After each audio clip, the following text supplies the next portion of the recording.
Hello, नमस्कार साथियों, स्वागत है आपका अपने YouTube channel science field classes में। आइए हम इसमें पढ़ते हैं जो आगे हम पढ़ रहे थे। अभी तक जो हम पढ़ के आए हैं उसी में हम कंटिन्यू करते हैं। अभी हम पढ़ रहे थे कक्षा 10 वालों के लिए पढ़ रहे थे और मैथमेटिक्स पढ़ रहे हैं। इसमें हमने जो शुरू किया था चैप्टर 1 स्टार्ट किया था हमने, और चैप्टर 1 में हमने क्लास 10 वालों के लिए ये मैथ है, और इसमें हमने जो चैप्टर स्टार्ट किया था चैप्टर 1 है, कौन सा? रियल नंबर, वास्तविक संख्याएं।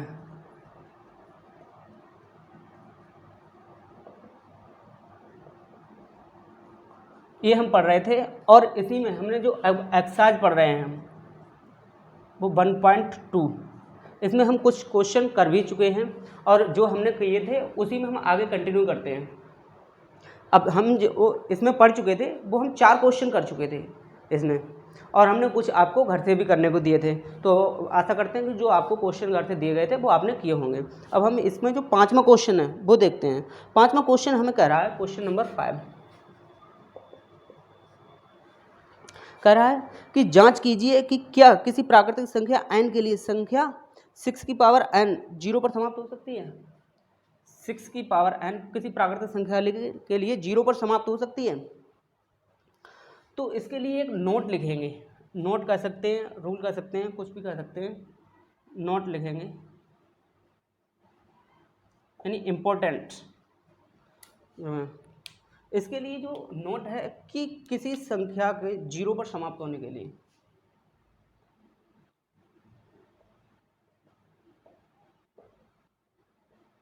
संख्या के 0 पर समाप्त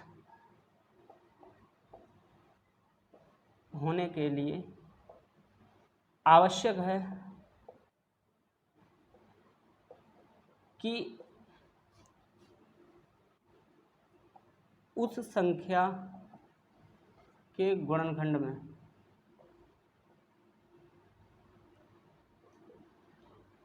कम से कम एक बार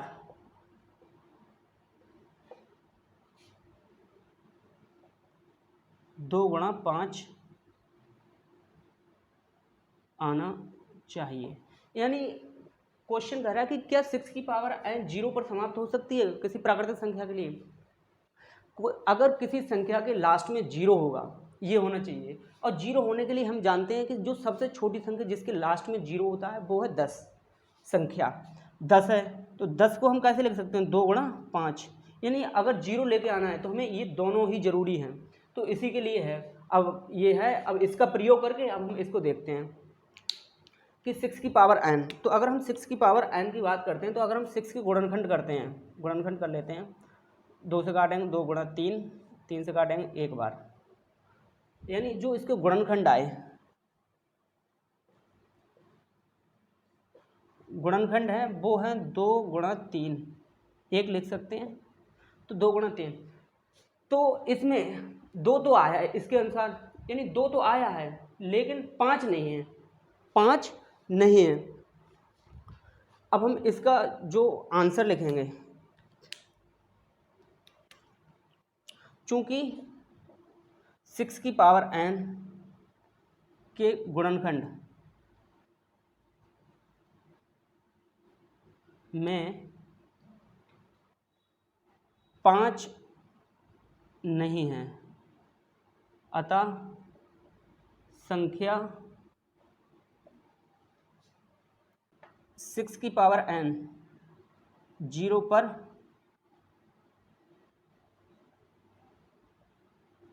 समाप्त नहीं होगी। देखिए क्वेश्चन है, थोड़ा इंपॉर्टेंट क्वेश्चन है, तो इसके बारे में समझना जरूरी है, और ये आपको लिखना ही होगा, क्योंकि जब आप ये नोट में लिख देंगे एग्जामिनर देखेगा और उसके समझ में आ जाएगा कि बच्चे ने लिखा है कि क्यों नहीं हो सकते। तो ये भी लिखना सब चीज़ जरूरी है। तो ये है, और यही इसका आंसर होगा। ये हमें थ्योरी लिखनी पड़ेगी, क्वेश्चन थोड़ा थ्योरेटिकल है, ठीक है। तो आप इसका स्क्रीनशॉट ले सकते हैं, हम थोड़ा अलग हो जाते हैं, ये भी हटा देते हैं, क्लीन करते हैं थोड़ा। क्वेश्चन नंबर 5 तो हो गया। क्वेश्चन नंबर 6 करते हैं।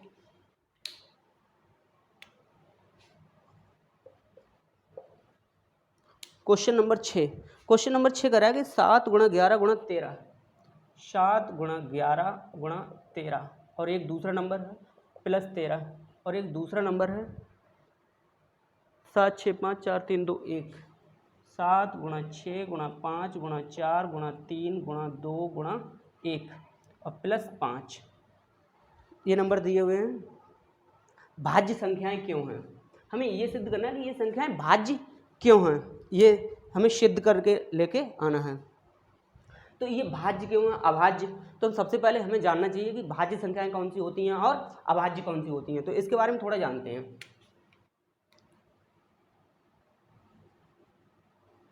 भाज्य संख्या कौन सी होती है, इसके बारे में अगर बात करें, भाज्य संख्या की बात करें तो वह संख्याएं जिनके गुणनखंड 2 से ज़्यादा हों, ऐसी सभी संख्याएं जिनके गुणनखंड 2 से ज़्यादा होते हैं वो सभी संख्याएं क्या कहलाती हैं, भाज्य कहलाती हैं। जैसे इसके पहले थ्योरी लिख लेते हैं थोड़ा। वह संख्याएं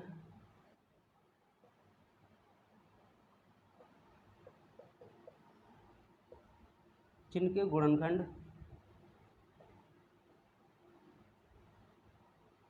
2 से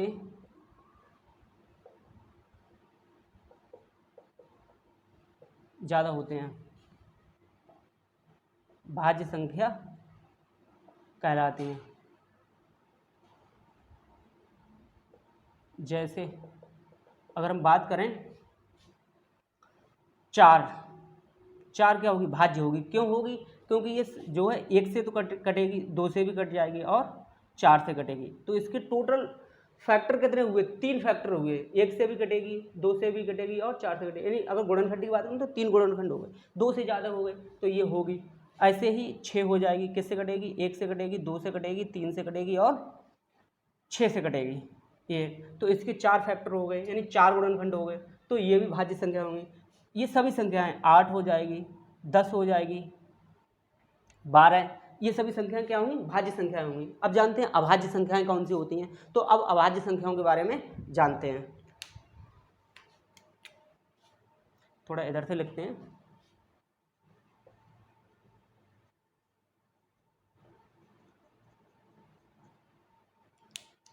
वह संख्याएं जिनके गुणनखंड केवल 2 होते हैं,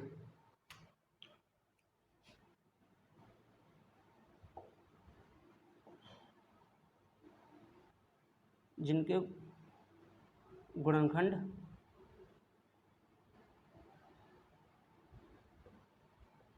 केवल 2 होते हैं,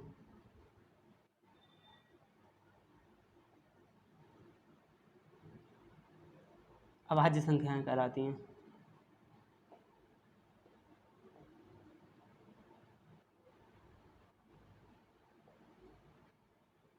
अभाज्य संख्या जैसे बात करें 2 की, तो 2 किस किस से कटेगी, 2 एक तो 1 से कट जाएगी और एक स्वयं से कटेगी, यानी 2 से। 3 भी होगी, 1 से कटेगी और 3 से कटेगी, इससे और किसी से नहीं कट सकती है। 5 भी होगी, 1 से कटेगी और 5 से कटेगी। यानी वह संख्याएं जिनके गुणनखंड 2 होते हैं, या फिर हम ऐसे भी कह सकते हैं जो संख्याएं केवल स्वयं से कटती हैं और 1 से कटती हैं, अभाज्य संख्याएं कहलाती हैं। ये भी परिभाषा हो सकती है, ठीक है। तो 5 होगी, 7 होगी, लेकिन 9 नहीं होगी। 9 3 से कटेगी, 1 से कटेगी और 9 से कटेगी, इसलिए 9 नहीं होगी। 11 हो सकती है, 11 होगी, ठीक है। तो ये संख्याएं, अब ये भाज्य संख्याएं, ये अभाज्य संख्याएं, ये हमने जाना। अब हम इस क्वेश्चन को करते हैं इनका प्रयोग करके। तो ये थोड़ा हटाते हैं।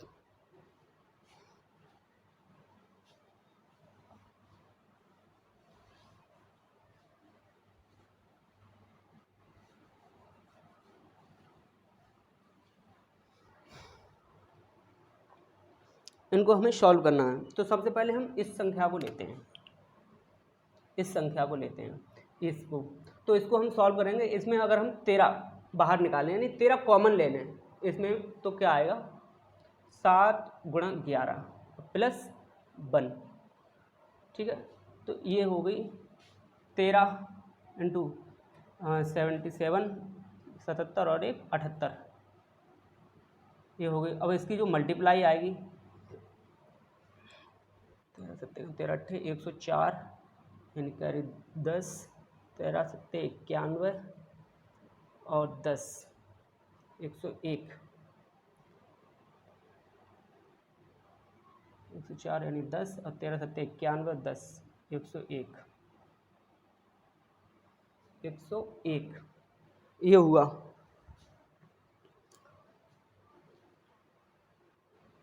ये भी लिखने की इसको ज़रूरत नहीं है, इसको हम लिख सकते हैं ये,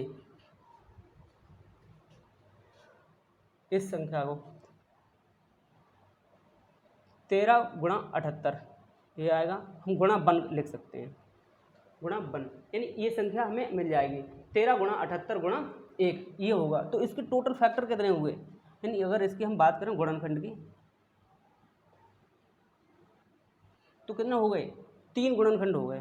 और 3 गुणनखंड हो गए तो ये कितने, मतलब भाज्य से भाज्य होगी, यानी अभाज्य नहीं होगी, अभाज्य के सिर्फ 2 होते हैं, तो ये इसके हो गए 3, तो ये संख्या क्या होगी, अतः 7 गुणा 11 गुणा 13 प्लस 13 एक भाज्य संख्या है।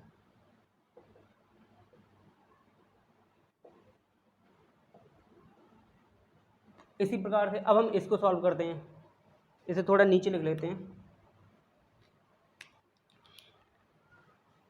7 गुणा 6 गुणा 5 गुणा 4 गुणा 3 गुणा 2 गुणा 1 प्लस 5, इसको सॉल्व करते हैं।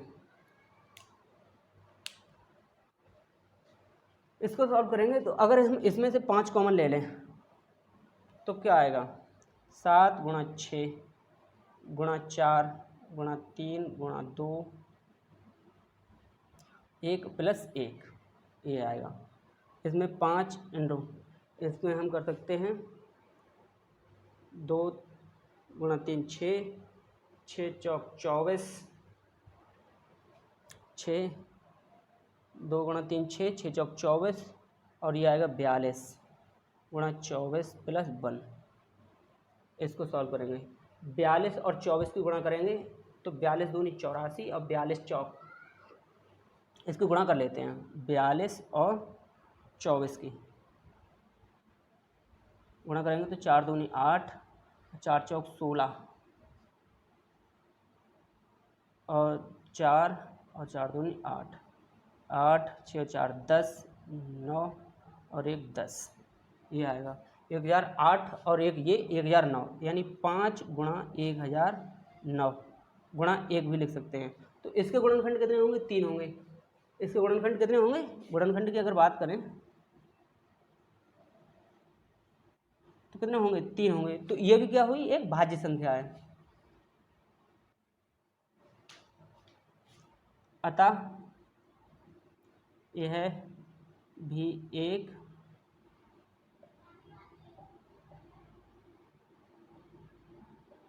भाज्य संख्या है। और हमें सिद्ध भी क्या करना है, हमें यही सिद्ध भी करना है।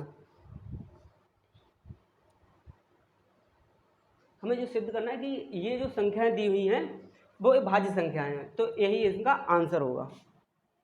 दो अलग अलग संख्याएं हैं तो दो अलग अलग आंसर होंगे ये, लेकिन क्वेश्चन एक ही है, ठीक है। तो आप इसका स्क्रीनशॉट ले सकते हैं।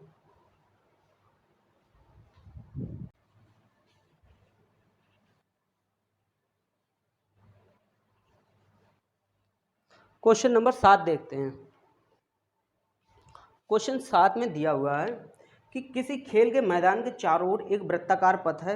इस मैदान का एक चक्कर लगाने में सोनिया को 18 मिनट लगते हैं, जबकि इसी मैदान को एक चक्कर लगाने में रवि को 12 मिनट लगते हैं, ठीक है। मान लीजिए कि वे दोनों एक ही स्थान और एक ही समय पर चलना प्रारंभ करके एक ही दिशा में चलते हैं।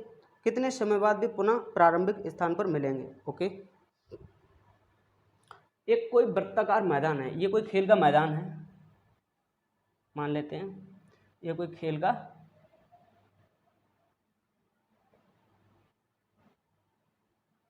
मैदान है। इसके चारों तरफ मान लिया ये इसके चारों तरफ रास्ता है कुछ इस प्रकार से, ठीक है। इसका रास्ता है और मान लिया यहाँ से दो लोग चलना स्टार्ट करते हैं, इधर के लिए मान लेते हैं चलना स्टार्ट करते हैं। तो जो इसका एक चक्कर इधर से यहाँ से स्टार्ट करके इधर से पूरा घूम के और यहाँ तक आने में जो समय लगता है, इसमें 2 लोग हैं, एक सोनिया, क्वेश्चन नंबर 7 है ये, तो इसमें सोनिया है, सोनिया को जो समय लगता है वो 18 मिनट लगते हैं, 18 मिनट लगते हैं। और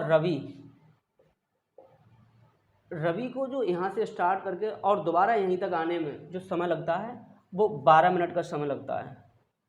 तो क्वेश्चन में हमसे ये पूछा गया है कि इसको 12 मिनट लग रहे हैं और एक को 18 मिनट लग रहे हैं, तो जब ये एक ही समय पर मान लीजिए चलना स्टार्ट करते हैं तो दोबारा ये फिर कब मिलेंगे, हमें ये निकालना है।